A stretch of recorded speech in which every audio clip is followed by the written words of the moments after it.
Welcome back to the channel. This is going to be part 3 of P-pumping a 24 valve. We got my truck moved in over here on the side of the garage, and Mason is pulling the lines off of it. And we're going to use my intake because you have to have an intake spacer. We didn't have time to make one, so we're just going to use my intake spacer setup and my lines. And we got his truck moved over here. He got him a little breather here mounted on the valve cover because he had to plug the tappet cover holes. They have no baffle on them, so he would have to make a catch can box.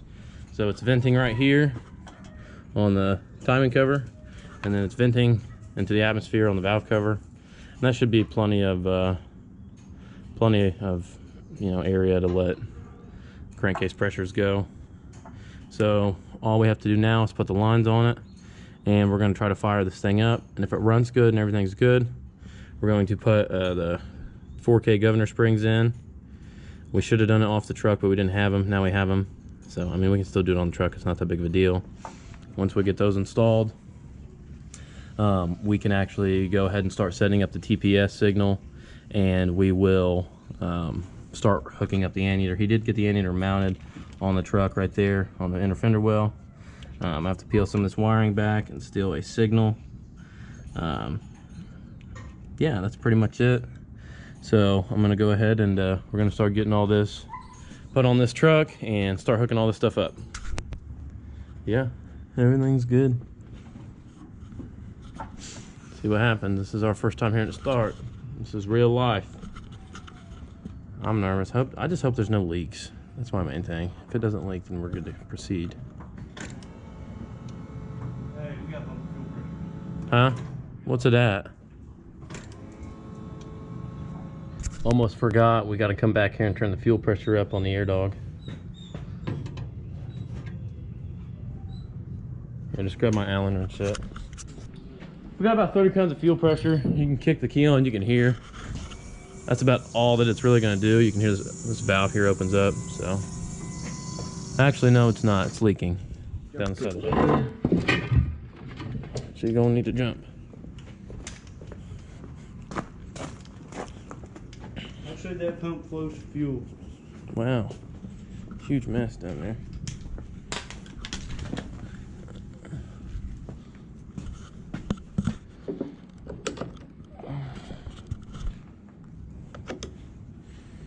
Let her rip, man. See if she'll fire up on her. Hopefully it's not leaking anywhere else. Just have to see.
guys can tell, the truck does run. It sounds like it's running pretty good. We are going to go ahead. We got some 4K governor springs we're going to do and install on real quick. Mason's got to run to town. He's going to grab a laptop while he's gone. I'm going to knock this out. Yeah, so basically what you need to do if you're going to do these governor springs is you come over here on the side of the engine. And the reason why we're doing these governor springs right now is because we just got them. And before we tune the anteater, we will have to, before we can tune the anteater, we need to do these governor springs, because whenever you do governor springs, it messes with your idle. So whenever our idle changes, our TPS input and output signal is going to change, because we're gonna have to idle the truck back down. Now, if we just let it idle high, we'd be fine. But this is just the route we're gonna go. We know we're gonna have to do it anyway, so we're just gonna do it right the first time. So basically, to do these governor springs, I know you guys have seen it before, but you need to take this little guy right here off. This is your shut off. There's a 7/16 nut right there, and then this will slide off, and then you will basically, I'll probably take this rod right here out of the way, and you just pop this plug right here out. I've already had it out once just to look at the springs. So I'm going to go ahead and do that really quick, and I will get this plug pulled off, and I'll show you guys what we got to do. Okay guys, so I got the first set of springs out. So this is what you're going to pull out. The large outside spring stays in. These two you take out. Well, first you're going to have this clip. This is whenever you get to it, this will be what's on the top. Just like that. So you'll undo this. You need to use a magnet when you're doing this. I keep a magnet. Whatever tool I'm using to take this stuff out, I keep a magnet right there, because if it falls down in there, you're going to have to get it out, and it probably will involve you taking the pump apart, and that means it'll have to come off the truck, and you don't want to do that. So just be extremely careful, be very patient, and take your time. So we get this off, take these two springs out, and then there's these 3 shims. Some pumps will have them, some won't. There's 3 shims next after the springs, and then there's this bottom retainer. We don't use any of this stuff over here. All this stuff is old. This is what goes back in. So for the 3K, you would leave the small spring out, but since we're going 4K, we're going to install all that together like this. If I can stop shaking. Ugh. So we've got 2 springs like that, go in this big one, and then they just sit on this, and then that's how I drop them down in the pump. Power Driven has a much better video showing how to do this. I just want it takes 2 seconds for me to show you how to do it. So it just goes like that, and then you just drop it down in the pump. Okay guys, I got the 4Ks put in. It idles a little bit lower, but I think we're gonna be fine to leave it where it's at.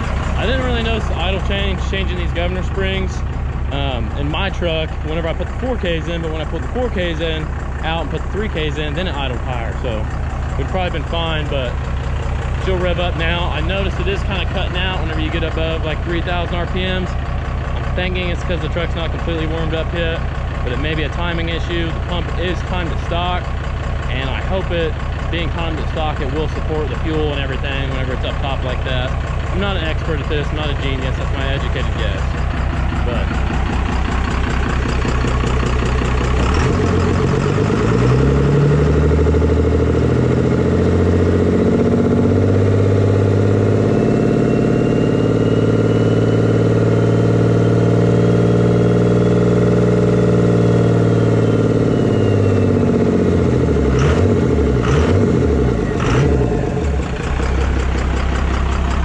sounds weird is because the intake's off. That noise goes away if there's an intake on it. Now the only thing we have left to do is hook the anteater up. Get that anteater hooked up, we're gonna take this thing for a spin, see what it does. We are racing this weekend. So, cutting it close. Hopefully everything in the trans is good. In theory, we thought that it was our best, how do I say it? We determined that every issue that transmission was having was electronically based. Got him! Got him!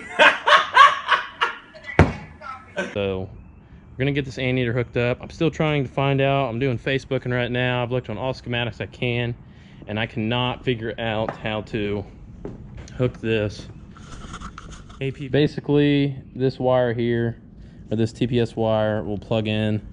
Since we did the Crazy Carl's kit, we still have the factory TPS sensor, TPS.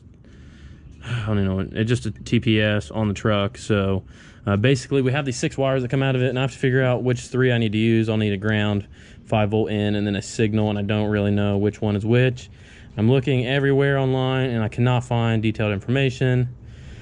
I'm trying right now, but I mean, that's really all that's holding us back at this point, is hooking this up. Once this is hooked up, this truck can drive. We'll just have to hook the anteater up, and yeah, that's where we're at right now, guys. We still got a lot of time left in the day, so hopefully by the end of this video we are taking this thing for a spin to see how it runs. It is crazy how much that Ppump has changed the sound of this thing. When you put it in gear, it just lopes. It sounds awesome. I'll show you guys. I mean, heck, it never loped like that. Yeah, it's kind of cool that it lopes, I know. It's kind of childish, but whatever. But anyways,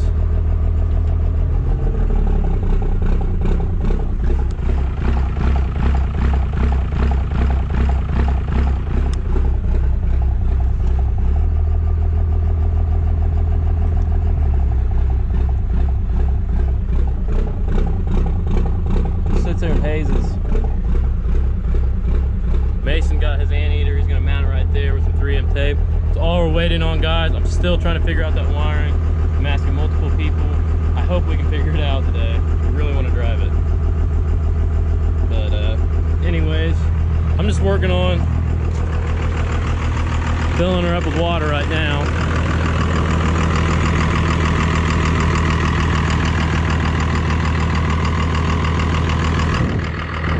Does have some blow by, which is expected. Well, we took her out for a drive. We don't have the anteater hooked up yet because I'm still trying to find out how to hook the TPS up. So we're just running it on the factory ECM for right now. Obviously, you guys know it doesn't shift in overdrive on factory ECM for some reason. But we basically just want to drive the truck. We ended up running this new blow-by tube. It tees in right there with the one off of the VP, and then it goes down to a catch can right here. I can show you, and it's got a little drain on it. So a gentleman actually just stopped to pick up Craig, and he's on the way back to the house to get coolant because we didn't put enough coolant in this thing and it had the gauge pegged out. So as soon as we get the coolant, we will be driving it again and seeing what we can get done.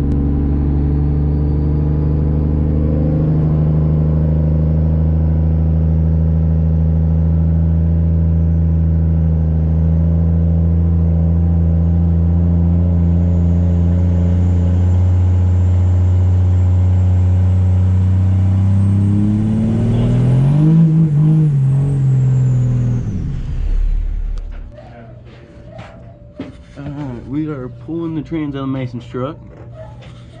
You'll see where we just took it on the drive, and now this thing has about 8 drives. I don't know, it's stuck in some gear and it's basically trashed. Clutches are probably welded together, just stalls out when you put it in drive. So we're pulling that out real fast. Not gonna do much recording because you guys have seen it 100 times.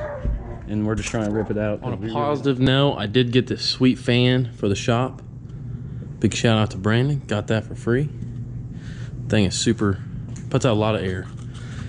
They did take off for the day, but they got the transmission pulled out of Mason's truck. And we are going to go through it. And luckily, after all this, I found out someone on the Ppump Diesel Facebook page pointed me in the right direction on how to wire up that sensor. So what that means is we could have hooked the anteater up. So we were driving it on the factory ECM still. I just went ahead and spliced it all back together.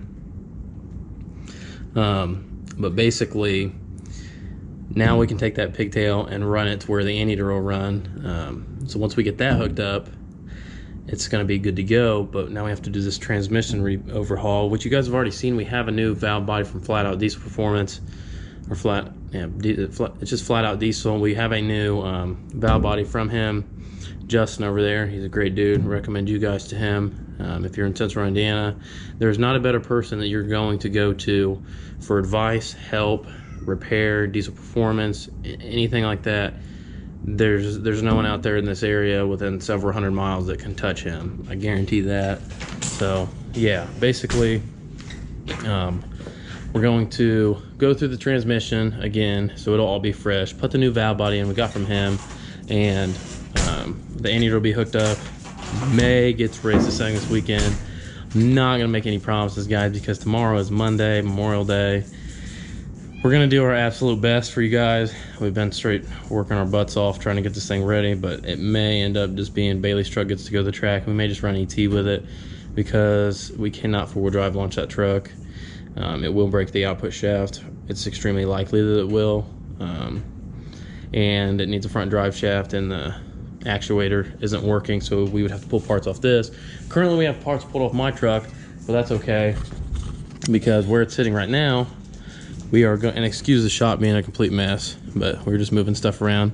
Where the Ppump is at now, we are actually going to be able to start working on this flatbed a little bit more. I'm going to try to finish it up. All I really have left to do is completely weld this all the way around and cut a hole for the gooseneck, put a piece of seat angle iron back here to cover this weld up, and then do the filler deck, and it is completely done. I'm gonna pour 15 the top here. I'm gonna paint this the same color as the truck with a paint gun. So the back will be painted the same colors as the truck, the sides will be painted the same colors as the truck, and this back piece right here I'm gonna paint the same colors as the truck as well as this. But just the deck itself I'm gonna pour 15 because it needs sandblasted. Realistically, if I was gonna paint it, but that pour 15 will adhere to this rust better than it will bare metal. So if I pour 15 it, it's gonna be super tough. I'm gonna be able to use it, and that's just the route I'm gonna go. Anyways, that's gonna wrap up part 3 of how to Ppump swap your 24 valve. Hope that was a good informational video for you guys. I hope you guys can put that to good use. If you decide to do it on your own truck, it makes the trucks a lot more reliable, a lot more efficient. Okay, maybe not as efficient, but it's just gonna be a lot more reliable platform that you can build off of, and you won't have to worry about a VP going out every 50, 60,000 miles or however long it lasts for you guys. If you're doing modifications to your truck, those VPs, they just do not hold up. They do make great power. They're super efficient on stock trucks, and this is all my opinion, but for this application, Ppump's just the way to go. You don't have to mess with the tuning. This truck is going to be all standalone at this point. So yeah, anyways, I'll see you guys on the next video. If you're new to the channel, please like, please subscribe. We do appreciate it. We'll see you guys on the next one.